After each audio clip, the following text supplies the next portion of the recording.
नमस्कार दर्शकों, मैं संदीप और थे देख रहे हो शेखावाटी मीडिया। तो अभी आप पहुंच रहे हैं अरावली पहाड़िया के बीच में बस और लोहागढ़ धाम बड़े पहुंच रहे हैं। तो बट्ठे आज भाई सावन को पहलो सोमवार है, तो भीड़ है जो बहुत ही ज़्यादा संख्या में हो रही है। तो लोहागढ़ को जो पूर्व कहीं लोहागढ़ नाम पड़ेगा क्या किए हो कतरी की भीड़ है, तो पूरी जानकारी लेंगे। तो वीडियो शेयर जरूर कर देना और चैनल पर नया हो तो लाइक शेयर और सब्सक्राइब जरूर कर देना। बनी हुई है। और अगर मैं बात करूं तो आप देखिए कि मेला अभी शुरू नहीं हुआ है और यहाँ पर लाखों की तादाद में आपको भक्त जो है वो इस पवित्र कुंड में डुबकी लगाते हुए नजर आएंगे। जी हाँ, आप देख रहे हैं ये पूरा चारों ओर का यही मुख्य लोहागढ़ जी का कुंड है, जिसे सूर्य कुंड के नाम से जाना जाता है। इसके बिल्कुल फ्रंट में वाइट संगमरमर आप जो ये टेम्पल देख रहे हैं ये है भगवान महादेव शंकर का ये टेम्पल। और यहाँ इसी कुंड में महिलाएँ और पुरुष दोनों स्नान कर रहे हैं। अलग अलग कुंड नहीं बना हुआ है। महिलाओं के लिए कपड़े बदलने का सामने की ओर छोटा सा कमरा अलग से ज़रूर है, लेकिन फिर भी आप देखेंगे कि जब यहाँ भीड़ होती है तो निश्चित रूप से यहाँ पर अव्यवस्थाएँ होती हैं। यहाँ पुलिसकर्मी जो हैं वो लगभग तैनात हैं हर समय, लेकिन फिर भी आप देखेंगे। आगे की ओर से मैं आपको दिखाऊँ थोड़ा सा, तो आप देखिए कि इस कुंड में उतरने के लिए लगभग 6 स्टेप में सीढ़ियाँ बनी हुई हैं। और अंदर जाने के लिए अगर आप पानी के अंदर स्नान करेंगे तो अंदर साकल लगी हुई हैं, जिनको पकड़ के आप अंदर स्नान कर सकते हैं। कुंड की गहराई की अगर मैं बात करूँ तो यहाँ से 5 से 6 फीट है। तो अगर आप बिना सहारे या तैरना नहीं आता है तो कुंड के अंदर सीधा प्रवेश ना करें। आज काफ़ी भीड़ है और श्रद्धालु जो हैं वो इस पावन कुंड के अंदर डुबकी लगा रहे हैं। सामने की ओर ये वाला जो है यहाँ वो स्रोत है, इसीलिए यहाँ आपको ज़्यादा भीड़ दिखाई दे रही है, जहाँ से महिलाएँ ये पानी लेके डब्बे बाहर मिलते हैं।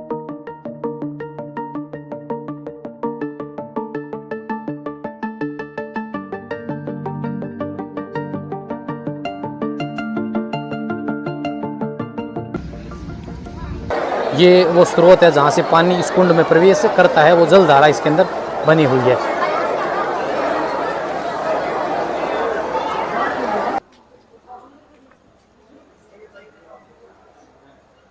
बिल्कुल पहाड़ी के नीचे यही है भीम कुंड।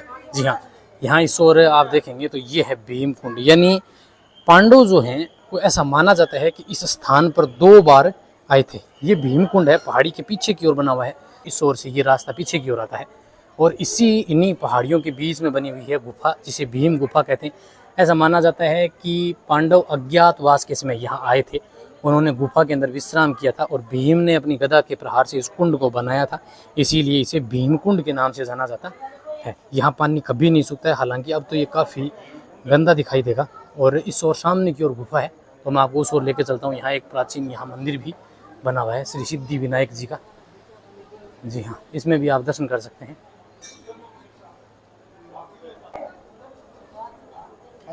भीम कुंड के पीछे की ओर यहाँ मंदिर बना हुआ है श्री गुप्तेश्वर महादेव का, और यही है वो भीम गुफा। यहाँ इस कुंड की गहराई भी आप देखेंगे तो लगभग 20 फीट से अधिक है और यहाँ से ऊपर की ओर पहाड़ी है।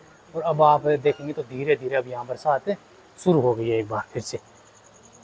तो अब आप देखेंगे तो ये वाला पानी जो है वो इसी गुफा से कुंड से होता हुआ पीछे की हो जाता है। बिल्कुल सुरंगनुमा एक रास्ता है, जहाँ आप ये देखेंगे तो ये बना हुआ है गुप्तेश्वर महादेव का मंदिर। और पूरे इस शिला के ऊपर आप देखेंगे तो भक्तों ने सिक्के जो हैं वो यहाँ चिपकाए, क्योंकि सिक्कों की यहाँ खास मान्यता है। गुप्तेश्वर महादेव भीम गुफा जो है वो यहाँ से ऊपर की ओर है। जी हाँ, ये है भीम गुफा। बिल्कुल आप इन पहाड़ियों के बीचों बीच देखेंगे तो आपको ये गुफानुमा रास्ता जो है वो दिखाई देगा, और इसी को कहा जाता है भीम गुफा। साथियों, महादेव के मंदिर के बिल्कुल सामने की ओर यहाँ सिद्धपीठ वेंकटेश बालाजी धाम का मंदिर श्री लोहागढ़ धाम में बना हुआ है। ये भी मंदिर जो है वो आप जब एंटर करेंगे तो यहीं पे बना हुआ है सामने की ओर। इस मंदिर के भी आपको मैं दर्शन करवा देता हूँ। जी हाँ, ये वाला टेम्पल जो है वो इस ओर।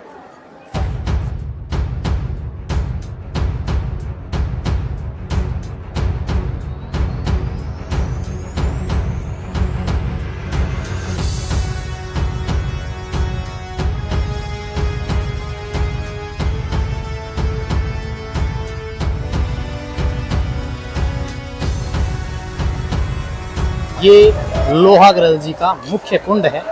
सामने की ओर जो आप मंदिर देख रहे हैं सफ़ेद, वो महादेव का टेम्पल है। इसके पास में श्री बालाजी का टेम्पल बना हुआ है। इसके अलावा भी यहाँ दर्जनों टेम्पल हैं।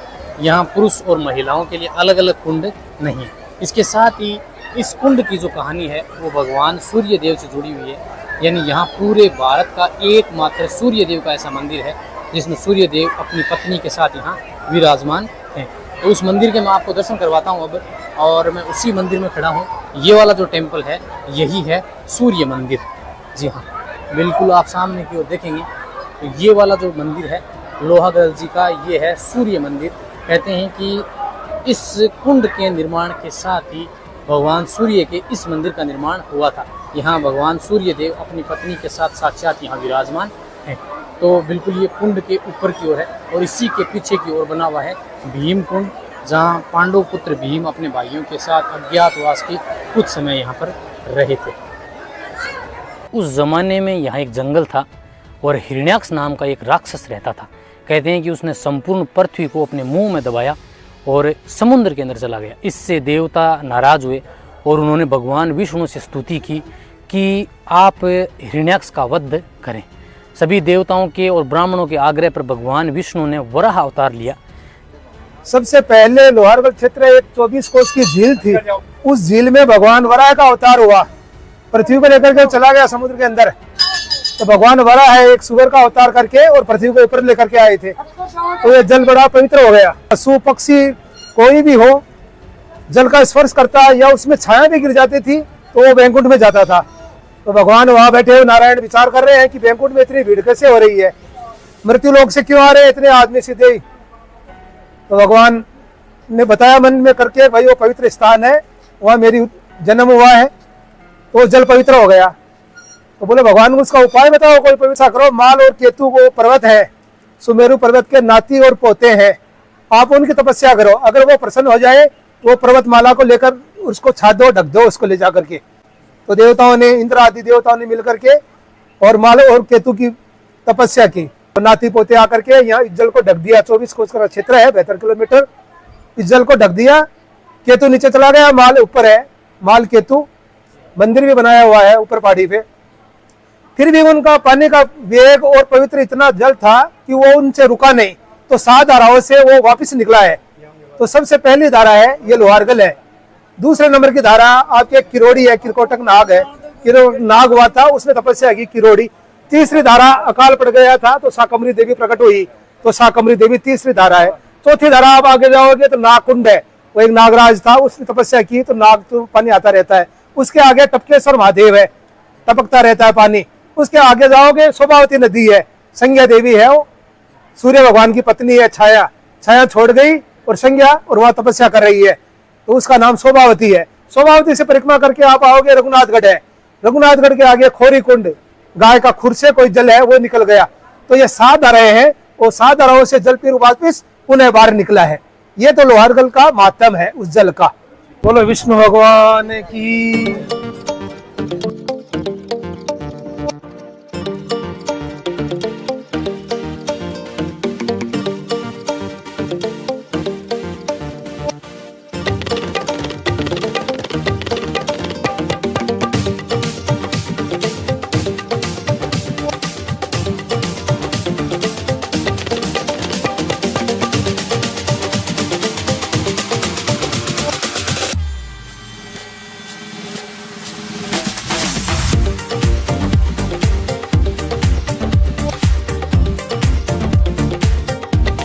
आई है और युधिष्ठिर, अर्जुन, भीम, नकुल, सहदेव आदि ने स्नान किया है द्रौपदी के साथ में।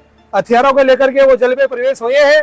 सोमवती अमावस्या सामने दिखाई दी है और फिर वो अपने हथियार देखते हैं तो हथियार नहीं मिल रहे हैं, बोलते हैं पानी में गल गए। तो लोहा गल हो गया, उसका नाम, वो जितना लोहा था उनके पास वो सब गल गया। बाहर में आते हैं तो सोमवती अमावस्या दिखाई दी है। लोहागढ़ जी धाम तक जाने के लिए कुछ इस तरह का रास्ता बनाया गया। देखिए बिल्कुल चारों ओर से घने ऊंचे पहाड़ों, घने बरगद के पेड़ों से घिरा हुआ ये स्थान है। जी हाँ, बिल्कुल बरगद के पेड़ के नीचे से ये रास्ता निकलता है। देखिए कितना खूबसूरत सफर है। और यहाँ इसके पास में ही बनी हुई है एक ज्ञान बावड़ी। और सबसे पहले मैं आपको ज्ञान बावड़ी के दर्शन करवा दूँ। जी हाँ, यहाँ है ज्ञान बावड़ी। यहाँ एक मंदिर बना हुआ है हनुमान जी का और प्राचीन महादेव का टेम्पल है। और ये ज्ञान बावड़ी,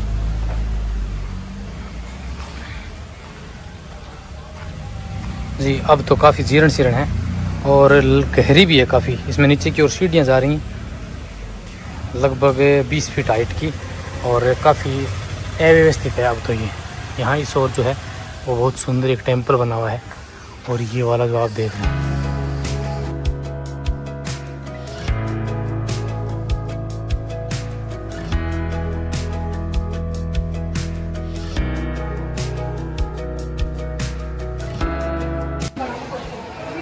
जय बाबा मालखेत श्री मालखेत मंदिर प्रवेश द्वार। यानी अगर आप मालखेत जी के मंदिर जाना चाहते हैं तो आपको लगभग 400 सीढ़ियाँ चढ़ के और इस पहाड़ी रास्ते से ऊपर की ओर जाना पड़ेगा। इसमें आप ऊपर की ओर देख रहे हैं ऊपर मंदिर है, ये रास्ता जाएगा। तो सबसे पहले तो अपने चलते हैं लोहागढ़ जी धाम में और फिर अपने चलेंगे ऊपर की ओर। तो पहले नीचे दर्शन करेंगे अपने, फिर चलेंगे। इस कुंड की कहानी जो है वो भगवान परशुराम जी से भी जुड़ी हुई है। कहते हैं कि भगवान विष्णु के 7वें अंश अवतार परशुराम जी ने क्षत्रियों का संहार किया, लेकिन जब उनका मन शांत हुआ उनको इस बात का पछतावा हुआ और कि ये परशुराम जी भगवान का अवतार हुए हैं। तो क्षत्रियों के मार मर्दन के लिए जो क्षत्रिय घमंड करता था, अत्याचार करता था, ब्राह्मणों की गोकीर साधुओं की हत्या करता था, तो परशुराम जी भगवान ने उसका जन्म लिया है। परशुराम जी का जन्म होकर के सहस्त्रबाहु उसका आशीर्वाद लगा हुआ था। 1000 भुजाएं थी सहस्त्रबाहु, तो सहस्त्रबाहु का वध किया परशुराम जी ने। फिर भी उनको दोष लगा है। परशुराम जी को भी हत्या का दोष तो लगेगा, ब्राह्मण थे, कुल से ब्राह्मण, तो कुल का हत्या का दोष लगा। तो वो भी पूछते हैं, पिताजी से पूछते हैं कि भाई मेरी हत्या का दोष कैसे दूर हो, मैं क्या करूं अब। तो बोलते हैं भाई आप कोई जगह कर तप करो, हवन आदि करो और अपने जो हथियार है तो उसमें विलीन कर दो अग्नि में। तो बोलते हैं परशुराम जी लोहागढ़ आए हैं, यहाँ सोने की एक वेदी बनाई है, वो सूर्य कुंड बना हुआ है।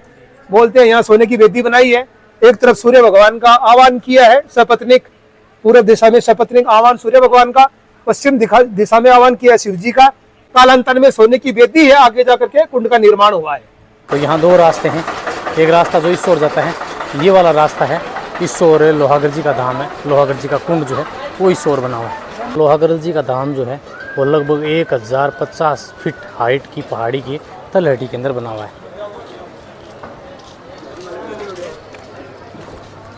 ये वाला सामने का स्थान है। साथियों इसमें मुख्य मंदिर के अलावा दर्जनों मंदिर जो हैं वो यहाँ लोहागढ़ जी धाम में बने हुए हैं, जिसमें मुख्य मंदिर वराह मंदिर है और सूर्य भगवान का टेम्पल है। इसके अलावा कई और भी टेम्पल हैं, उन सभी में अपने दर्शन करेंगे।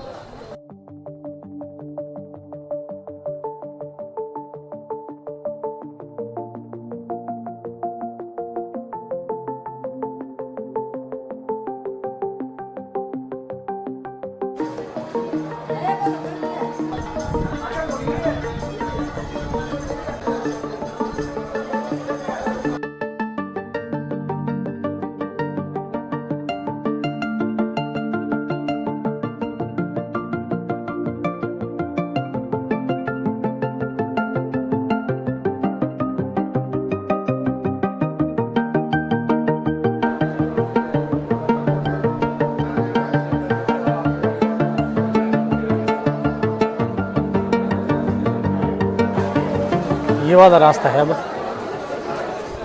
बिल्कुल मंदिर के नीचे की ओर से इस रास्ते से जाएंगे आगे की ओर।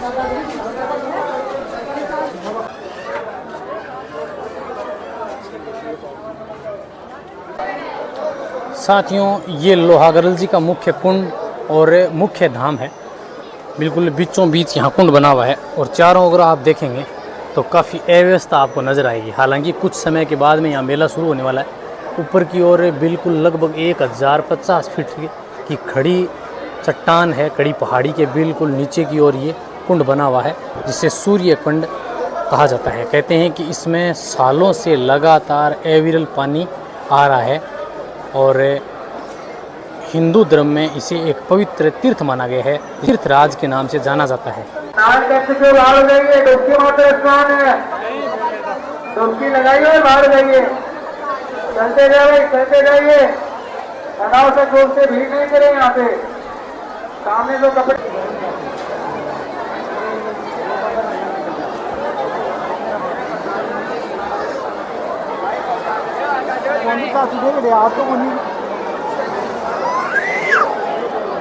साथियों, ये लोहागड़ल जी का मुख्य कुंड है।